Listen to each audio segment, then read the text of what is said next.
बलूचिस्तान की पहचान, रवायत की शान बलोची चप्पल। सदियों पुरानी ये रवायत आज भी कोयटा के प्रिंस रोड पे जिंदा है। वी न्यूज़ के साथ कोयटा से मैं हूँ सिद्रा आरिफ।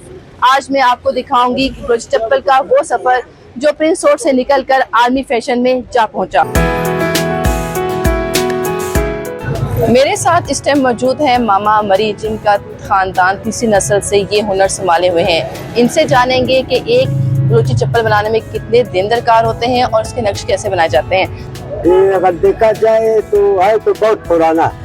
अभी अगर इस हिसाब से लोग इधर मुझे 40 साल होता है ज्यादा हो, तो ये चप्पल वो हम लोग बनाते थे, बाकी शहर में लोगों को किसी को नहीं मिलता। इधर शहर में आ गया, हम लोग ये हुनर अपना दादाओं से सीखा जो बनाते थे। वहाँ पे पहले उस दिन पे कोई मुआवजा नहीं होता था, या कोई नवाब पहनता था या कोई चरवाया पहनता था, बाकी शहर में नहीं मिलता था, कोई मुआवजा नहीं होता था, बनाने का भी मुआवजा नहीं होता। आजकल तो शहर में आ गया, हम लोग का एक रोजगार बन गया और अल्हम्दुलिल्लाह ये हम लोग का एक हुनर है, हम लोग का नाम से लोग जानते हैं इसको लोग बहुत फख्र से कहते हैं।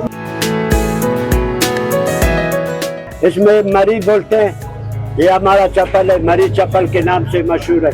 इसमें शुक्र एक मरी चप्पल है, एक बुगुटी करते है, एक मेंगल करते है, एक सारावान करते है, एक जालावान करते है। हम लोग का बाप दादों के जमाने से लोग पहनते थे, वो उसी के नाम से चल रहा है। अच्छा ओरिजिनल क्वालिटी से बनता है, लेदर से बनता है। चप्पल कोई बनाता है 5000 का भी बनता है, 4000 का भी बनता है, 6000 का भी बनता है। ये जो है बलूची शर्ट हमारे बाप दादों की ये सकाफत है। बलूची शर्ट ये जो है पूरा पाकिस्तान, आल पाकिस्तान में डिलीवरी भी होते हैं।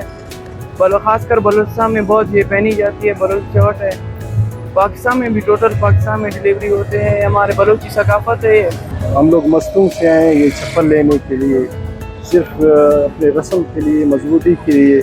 हम लोग ज़्यादा नौरोज़ी भी पसंद करते हैं, बलूची भी पसंद करते हैं। इस बार बलूची लेने के लिए आए मामा मरी के दुकान पर। बलूची चप्पल लेने आए हूँ यहाँ मैं हमेशा यहाँ से मैं बलूची चप्पल लेती हूँ। ये हमारी शान है बलूचिस्तान की, और हमें अपनी शान को जिंदा रखना बहुत अच्छा लगता है। हमारे घर में सारे औरतें बलूची चप्पल पहनती हैं। ये तो हम लोग बहुत सदियों से पहनते हैं, बहुत पुराने मानों के रस्म रिवाज ये बहुत हम लोगों को पसंद है। पूरा बलूचिस्तान में बहुत लोग इनको पसंद भी करते हैं। यहाँ पे नुरज़ई होती है, साबिर की चीज़ें होती हैं, बलूची चवट मतलब पिशावरी होती है, सारी चीज़ें होती हैं यहाँ पे। आज की नौजवान नस्ल भी बलूची चप्पल को फख्र से पहनती है। ये ना सिर्फ कल्चर की नुमाइंदगी करती है बल्कि स्टाइल का हिस्सा भी बन चुकी है।